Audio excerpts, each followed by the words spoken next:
गुरु को भगवान कृष्ण भगवान राम तक ने सबसे ऊंचा दर्जा दिया है। गुरु को गुरु दक्षिणा देने की परंपरा सदियों से चली आ रही है, जिसे भगवान कृष्ण से लेकर एकलव्य तक ने निभाया है।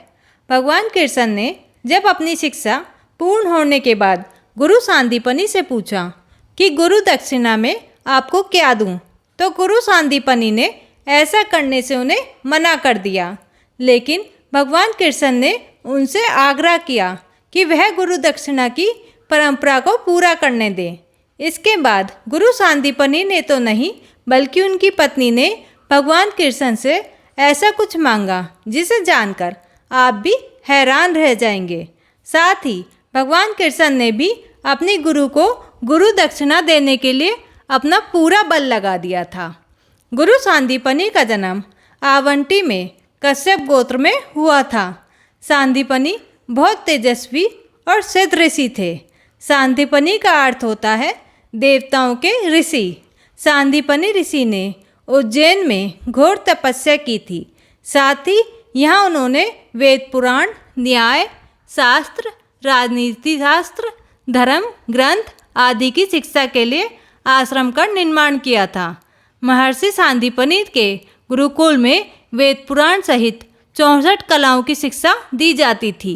उनके गुरुकुल में दूर दूर से लोग शिक्षा प्राप्त करने के लिए आते थे। महर्षि सांदीपनि के गुरुकुल का नियम था कि जो भी यहाँ शिक्षा ग्रहण करने के लिए आता था, सबसे पहले उसका यज्ञोपवीत संस्कार कराया जाता था। साथ ही यहाँ मौजूद शिष्यों को आश्रम के सभी नियमों और ब्रह्मचर्य का पालन करना होता था। भगवान श्री कृष्ण, सुदामा और बलराम ने महर्षि सांदीपनि के आश्रम में शिक्षा ग्रहण की थी। भगवान श्री कृष्ण ने यहाँ 64 दिनों में ही अपनी शिक्षा पूर्ण कर ली थी। श्री कृष्ण ने 18 दिनों में 18 पुराण, 4 दिनों में चारों वेद, 16 दिनों में सभी 16 कलाएं और महज 20 दिनों में गीता का ज्ञान हासिल कर लिया था। भगवान कृष्ण ने जब अपनी शिक्षा पूरी कर ली तो महर्षि सांदीपनि ने कहा कि मेरे पास जितना भी ज्ञान था वो सभी मैं आपको दे चुका हूँ, आपकी शिक्षा पूर्ण होती है। इस प्रकार भगवान कृष्ण कहते हैं कि गुरुदेव, मैं आपको गुरु दक्षिणा में क्या दूँ। महर्षि सांदीपनि बोले, आप तो खुद प्रभु हैं, मैंने आपको क्या दिया है। इस प्रकार श्री कृष्ण ने गुरु शिष्य की परंपरा का निर्वाह करने के लिए कहते हुए कहा कि गुरुदेव, आपको गुरु दक्षिणा के लिए कोई ना कोई आदेश तो करना ही होगा। महर्षि सांदीपनि ने अपनी पत्नी को सारी बात बताई और उनसे कहा कि आप ही कुछ मांग लीजिए। इस प्रकार गुरु सांदीपनि की पत्नी ने कहा कि उनके पुत्र की अकाल मृत्यु हो गई थी और उन्होंने अपने पुत्र को जीवनदान गुरु दक्षिणा में मांगा। इसके बाद भगवान कृष्ण सीधे उस समुद्र के किनारे पहुँचे जहाँ महर्षि सांदीपनि का पुत्र खोया था। भगवान ने समुद्र से आह्वान किया कि गुरु सांदीपनि का पुत्र लौटा दें। इस प्रकार समुद्र ने बताया कि भगवान, मेरे गर्भ से एक दैत्य रहता है जिसका नाम पंजय है।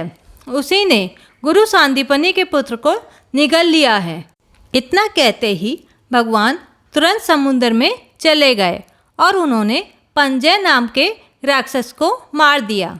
इसके बाद भी भगवान कृष्ण को गुरु सांदीपनि के पुत्र नहीं मिले। इसके बाद भगवान कृष्ण यमपुरी पहुँचे।